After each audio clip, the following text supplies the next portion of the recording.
दोस्तों, अगर मैं आपसे पूछूं कि दुनिया की सबसे ऊंची इमारत कौन सी है तो शायद हर कोई तुरंत कहेगा बुर्ज खलीफा। लेकिन असली सवाल यह नहीं है कि यह दुनिया की सबसे ऊंची इमारत है।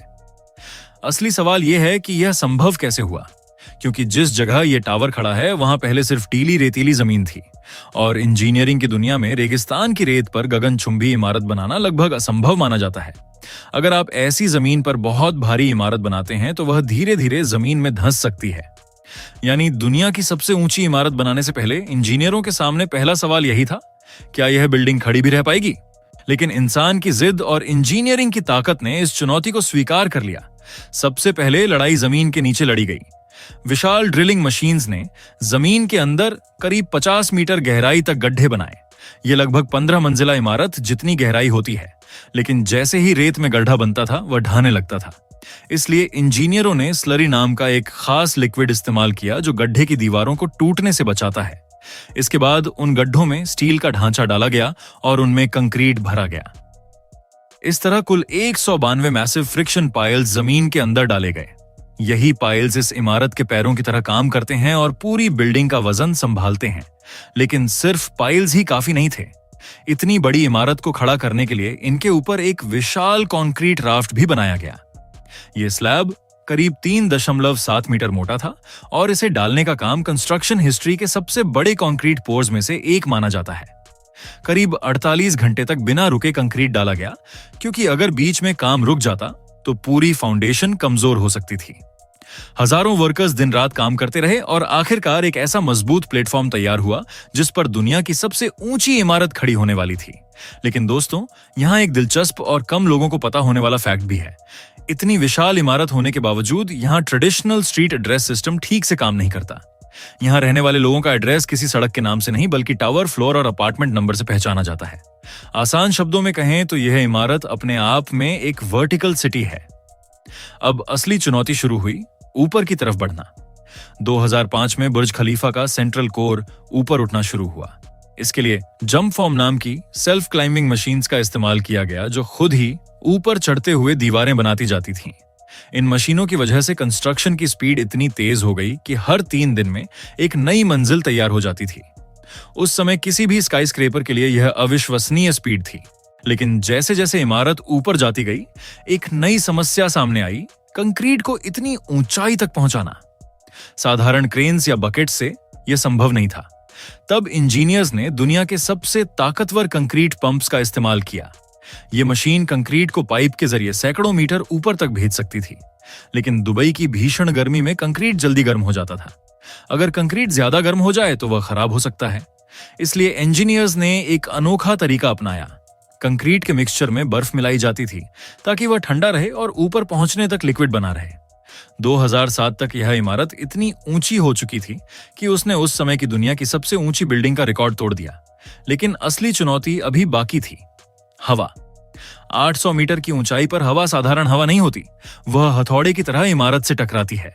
अगर डिजाइन सही ना हो तो हवा वॉर्टेक्स बनाकर पूरी बिल्डिंग को हिलाने लगती है। इसी समस्या का समाधान खोजने के लिए इंजीनियरों ने प्रकृति से प्रेरणा ली।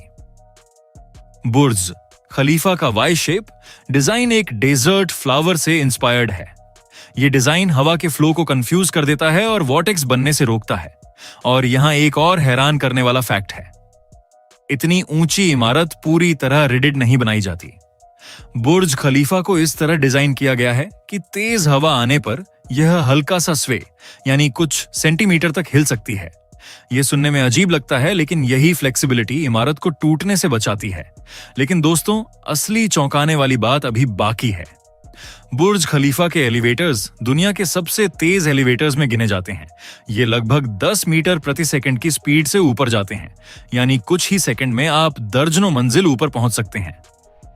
जब कंक्रीट स्ट्रक्चर तैयार हो गया तो अगला काम था बिल्डिंग को एक शानदार लुक देना। इसके लिए पूरी इमारत पर ग्लास क्लैडिंग लगाई गई। कुल 24,000 से ज्यादा ग्लास पैनल्स लगाए गए। लेकिन ये साधारण कांच नहीं थे। इन पर सिल्वर कोटिंग और टाइटेनियम लेयर लगी है जो दुबई की तेज धूप और अल्ट्रावायलेट रेज को रिफ्लेक्ट कर देती है।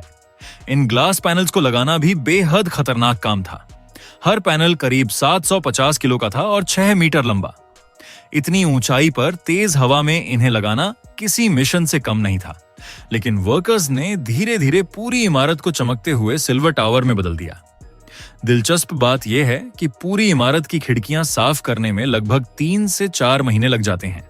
लेकिन बुर्ज खलीफा के अंदर एक और अद्भुत सिस्टम है। दुबई की गर्मी में जब पूरी इमारत के एयर कंडीशनर चलते हैं तो उनसे कंडेंसेशन यानी पानी की बूंदें बनती हैं। इस पानी को वेस्ट होने देने के बजाय कलेक्ट किया जाता है। हर साल लगभग 15 मिलियन गैलन्स पानी इसी कंडेंसेशन से इकट्ठा होता है और उससे आसपास के गार्डन्स को पानी दिया जाता है। अब आखिरी चरण बचा था, इस टावर का आइकॉनिक स्टील स्पायर। यह लगभग 136 मीटर लंबा स्टील स्ट्रक्चर था जिसे सबसे ऊपर लगाना था, लेकिन इतना भारी हिस्सा किसी क्रेन या हेलीकॉप्टर से एक बार में उठाना संभव नहीं था। इसलिए इंजीनियर्स ने इसे टेलीस्कोप की तरह डिजाइन किया।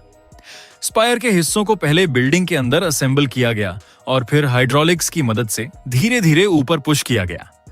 जब यह बाहर निकला तो इमारत की अंतिम ऊंचाई 828 मीटर हो गई। और शायद सबसे माइंड ब्लोइंग फैक्ट यह है कि यह इमारत इतनी ऊंची है कि यहां रहने वाले लोग अलग अलग समय पर सनसेट देखते हैं। नीचे खड़े लोगों को सूरज पहले डूबता दिखाई देता है, जबकि ऊपर की मंजिलों पर खड़े लोगों को सूरज लगभग 2 से 3 मिनट बाद तक दिखाई देता है। 2010 में जब बुर्ज खलीफा आधिकारिक तौर पर खुला तो पूरी दुनिया हैरान रह गई। इसके अंदर लग्जरी अपार्टमेंट्स, ऑफिसेस और मशहूर अरमानी होटल दुबई भी मौजूद है। आज बुर्ज खलीफा सिर्फ दुबई की पहचान नहीं है, यह इंसान की उस जिद का प्रतीक है जिसमें वह असंभव को भी संभव बना देता है।